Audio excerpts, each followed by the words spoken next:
چوتھا نقطہ یہ ہے کہ الیکٹرانک ووٹنگ مشینوں کے ذریعے اگلا الیکشن کروایا جائے تاکہ ایک معاملے میں یہ جو انتخابی معاملہ ہوتا ہے اس کے اندر ایک شفافیت پیدا ہو. تمام جو اعتراضات تھے، جو تحفظات تھے الیکشن کمیشن کے، ان کو بار بار کہا گیا کہ آپ آئیں، اپنی ٹیکنیکل ٹیمز لے کر آئیں اور ہمارے ساتھ بیٹھ کر مشاورت کریں. لیکن یہ جو آپ خبریں لیک کرتے ہیں میڈیا کے اندر اپوزیشن کے موقف کی حمایت کرتے ہوئے، تو یہ ہمارے لیے ایکسیپٹیبل نہیں ہے. اب یہ وہ پورا پس منظر تھا جس کے اندر اب پارلیمنٹ کا مشترکہ اجلاس بلایا گیا ہے، کیونکہ ظاہر ہے کہ حکومت کے لیے یہ پاسبل نہیں ہو رہا تھا کہ قومی اسمبلی سے وہ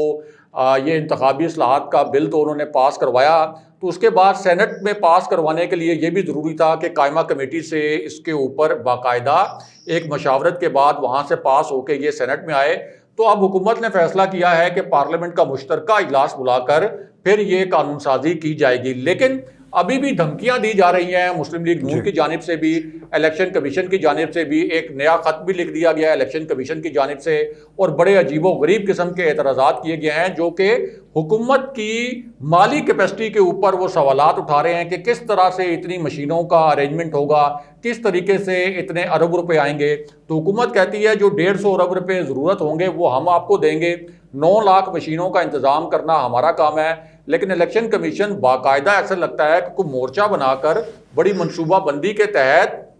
اس وقت حکومت کے خلاف اس نے ایک محاذ کھولا ہے، اور اب پیر کے روز اس نے ایک اجلاس بھی بلا لیا ہے. اور اس طرح کی خبریں لیک کی جا رہی ہیں کہ بڑے قانونی آپشنز جو ہیں اس کے اندر ایکسپلور کیے جائیں گے کہ ان حکومتی رہنماؤں نے جنہوں نے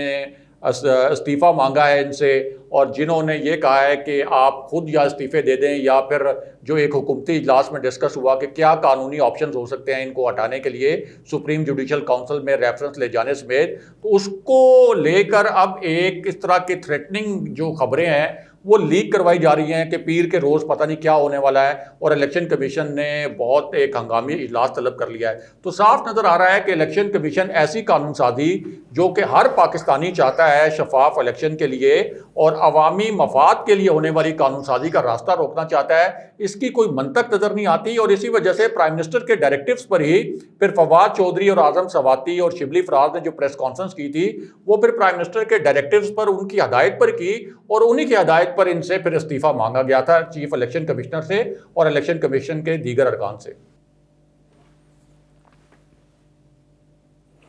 راز صاحب یہ تو خیر جو بھی کہہ رہے ہیں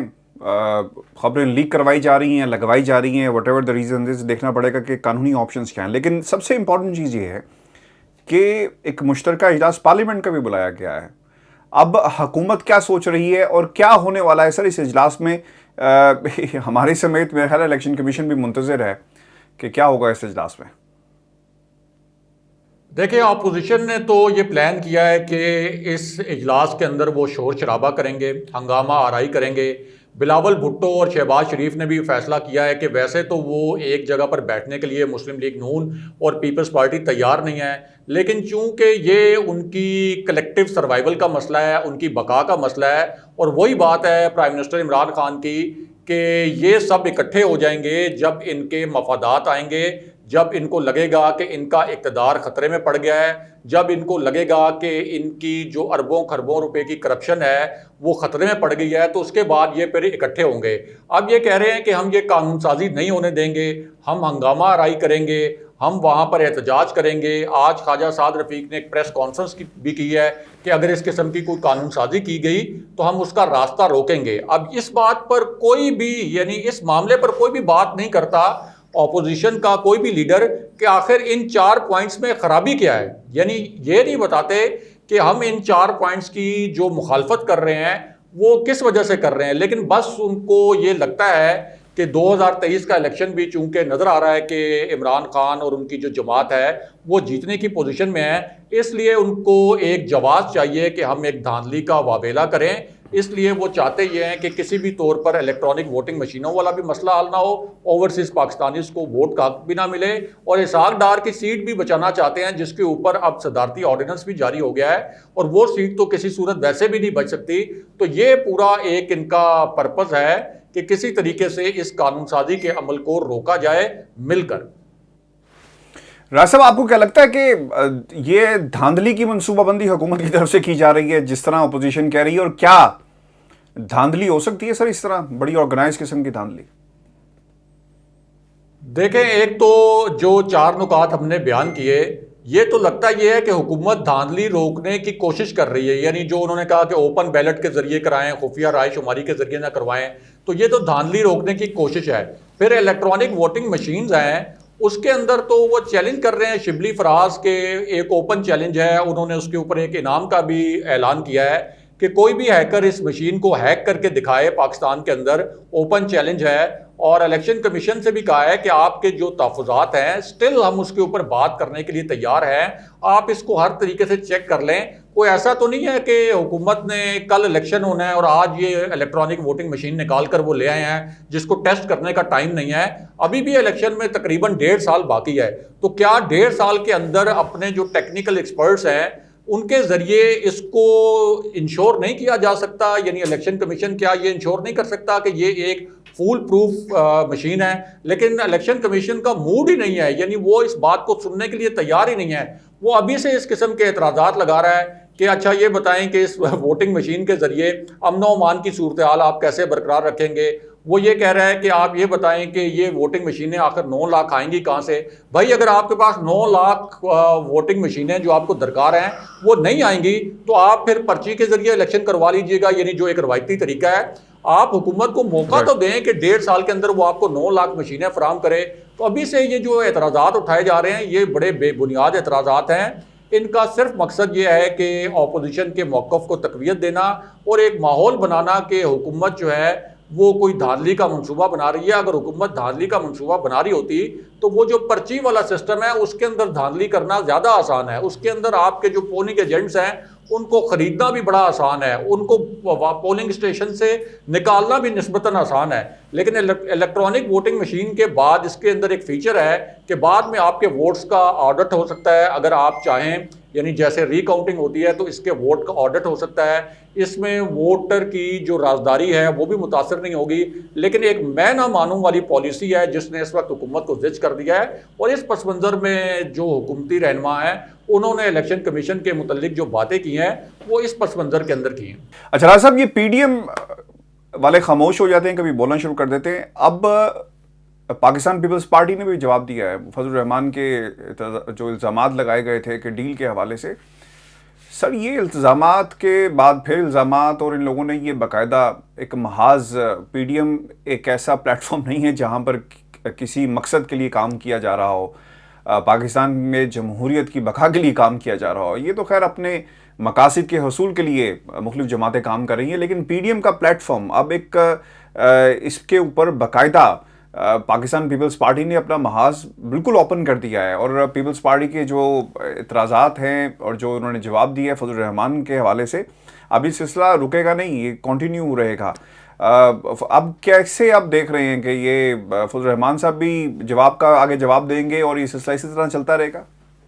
دیکھیں ہاشمی صاحب، یہ ایک غیر فطری اتحاد تھا۔ مسلم لیگ نون کا ایک اپنا الگ سے نظریہ تھا، جے یو آئی کا اپنا ایک سیاسی نظریہ تھا، اور پیپلز پارٹی کا ایک انٹائرلی الگ نظریہ تھا۔ تو یہ جو ایک غیر فطری اتحاد تھا اس کے اندر تو صاف پتہ تھا کہ یہ غیر فطری اتحاد زیادہ دیر چل نہیں سکتا۔ اب مولانا فضل الرحمان نے بلاول بھٹو پر یہ الزام عائد کیا کہ جب ہم نے پی ڈی ایم کی تحریک چلائی تو بلاول بھٹو نے جب پی ڈی ایم کی تحریک عروج پر پہنچی مولانا فضل الرحمان کے بقول، حالانکہ کوئی عروج نہیں تھا پی ڈی ایم کی تحریک کے اوپر، تو انہوں نے کہا کہ اس وقت انہوں نے اپنی قیادت کے لیے یعنی آصف علی زرداری کے لیے ریلیف لے لیا اور پی ڈی ایم سے الگ ہو گئے۔ اب یہاں تک تو بات ٹھیک ہے کہ آصف علی زرداری کو اور پیپلز پارٹی کی قیادت کو، جن کے اوپر بہت ہی سنگین کرپشن کے الزامات ہیں اور جن کے بارے میں یہ کہا جا رہا تھا کہ یہ بہت جلد جیل جانے والے ہیں، ان کو ریلیف ملا ہے، یہ بات یہاں تک تو بات ٹھیک ہے۔ لیکن دوسری جانب اس میں ایک اہم ایشو یہ بھی ہے کہ مسلم لیگ نون نے بھی پوری کوشش کی تھی کہ وہ بھی کوئی ڈیل کر لے، وہ بھی کوئی ریلیف حاصل کر لے، لیکن مسلم لیگ نون نے چونکہ وقت کے اوپر یہ اس وقت پورا کام نہیں کیا تھا، یا پہلے آپ کہہ سکتے ہیں کہ پہلا پتا جو ہے وہ بلاول بھٹو نے کھیل لیا، تو ان کو اس بات کا افسوس ہے کہ جو ریلیف بلاول بھٹو نے حاصل کر لیا وہ ہم کیوں نہیں حاصل کر سکے۔ اب جو مولانا فضل الرحمان نے الزامات لگائے کہ بلاول بھٹو اسٹیبلشمنٹ کی بی ٹیم بن گئے، حکومت کے سہولت کار بن گئے، تو اس پر بلاول بھٹو نے یہ پوچھا ہے کہ اچھا چلیں جی ہم تو بی ٹیم بن گئے، ہم تو اسٹیبلشمنٹ سے ڈیل کر لی، تو اب آپ پارلیمنٹ سے استعفے دے دیں. اب آپ اپنی چہیتی جو جماعت ہے نون لیگ اسے کہیں کہ پارلیمنٹ سے مستعفی ہو جائے، لیکن نون لیگ تو اب بھی پارلیمنٹ سے استعفے کے لیے تیار نہیں. تو بلاول بھٹو نے کہا کہ اچھا اب آپ لے جائیں جی ایچ کیو کی جانب مارچ. یعنی ہمیں تو آپ کہہ رہے تھے کہ پارلیمنٹ سے استعفے دیں، جی ایچ کیو کی جانب مارچ کریں، تو اب آپ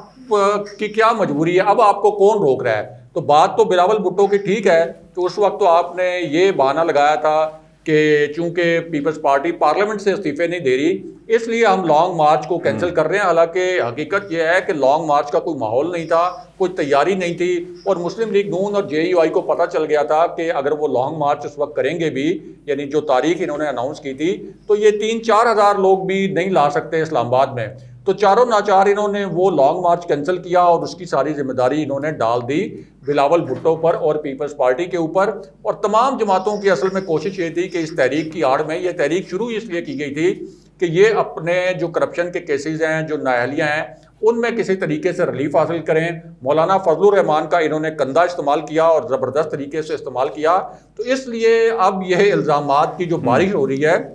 مولانا فضل الرحمان اور بلاول بھٹو کے درمیان، اس کی بنیاد یہ ہے. اور جو مولانا فضل الرحمان ہے وہ اندر خانے، یعنی جب پی ڈی ایم کا اجلاس ہوتا ہے جس کا پیپلز پارٹی اب حصہ نہیں ہے، تو مسلم لیگ نون سے بھی گلے شکوے کرتے ہیں، شہباز شریف سے بھی گلے شکوے کرتے ہیں کہ مجھے صرف پیپلز پارٹی نے ٹیشو کی طرح استعمال نہیں کیا، آپ لوگوں نے بھی استعمال کیا ہے. کیونکہ پیپلز پارٹی کے الگ ہونے کے بعد بھی میں آپ کو بار بار کہہ چکا ہوں کہ اسلام آباد کی جانب کوئی جلسہ جلوس کریں، کوئی مارچ کریں تاکہ میری کوئی فیس سیونگ ہو. لیکن شہباز شریف اور مریم نواز اور میاں نواز شریف اس وقت تینوں ہی اس کے لیے تیار نہیں ہیں، اور ان کو پتہ ہے کہ لانگ مارچ کی کامیابی کا کوئی امکان نہیں ہے اور پی ڈی ایم کو مزید سستی کا سامنا کرنا پڑے گا. اور وہ چاہتے یہ ہیں کہ اب کسی طریقے سے شہباز شریف کو خوشامد کر کے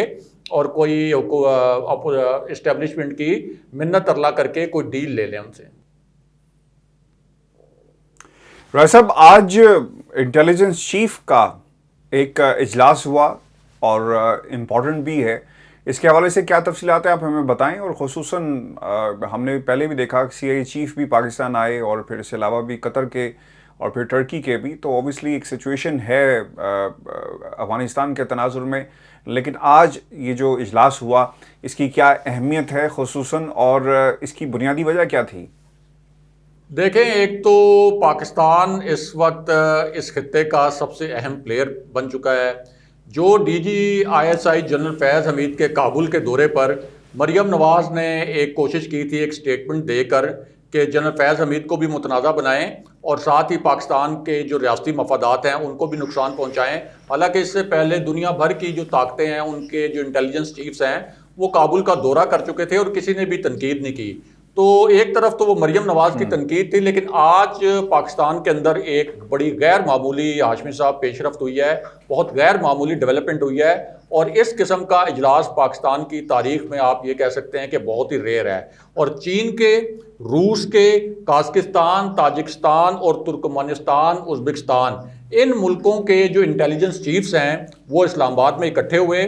D G I S I general Faiz Hameed نے ایک اجلاس چیئر کیا ہے، اس کی میزبانی بھی کی ہے، اور ان ملکوں کے انٹیلیجنس چیفز نے افغانستان کی جو نئی صورتحال ہے اس کے اوپر بات بھی کی ہے. افغانستان کے اندر جو پاکستان کا کردار تھا وہاں سے انخلا کے لیے بھی، اور اس سے پہلے افغانستان میں جو پیس پروسیس تھا اس کو منطقی انجام تک پہنچانے کے لیے اس کو بھی سراہا ہے. اور پھر یہ جو چین کے انٹیلیجنس چیف، پھر روس کے انٹیلیجنس چیف اور باقی ممالک کے انٹیلیجنس چیفز آئے ہیں، ایک ملک کی جانب سے بھی کوئی پاکستان کی جو ایجنسی ہے آئی ایس آئی، اس کے اوپر کوئی فنگر پوائنٹنگ نہیں کی گئی، بلکہ اس کے کردار کو سراہا گیا ہے. اور آئی ایس آئی کی اس سے بڑی ایکنالجمنٹ کیا ہو سکتی ہے کہ اسلام آباد کے اندر ایک اجلاس ہوتا ہے، ایسے اہم ممالک کے، یعنی روس جیسے، چین جیسے ممالک کے انٹیلیجنس چیفز یہاں پہ آتے ہیں اور ان کی میزبانی میں ایک اجلاس میں شرکت کرتے ہیں. بہت اہم ڈیولپمنٹ ہے، اور اس سے بھی اندازہ لگایا جا سکتا ہے کہ دنیا اس وقت پاکستان کے رول کو افغانستان کے کانٹیکسٹ میں کتنی زیادہ اہمیت دے رہی ہے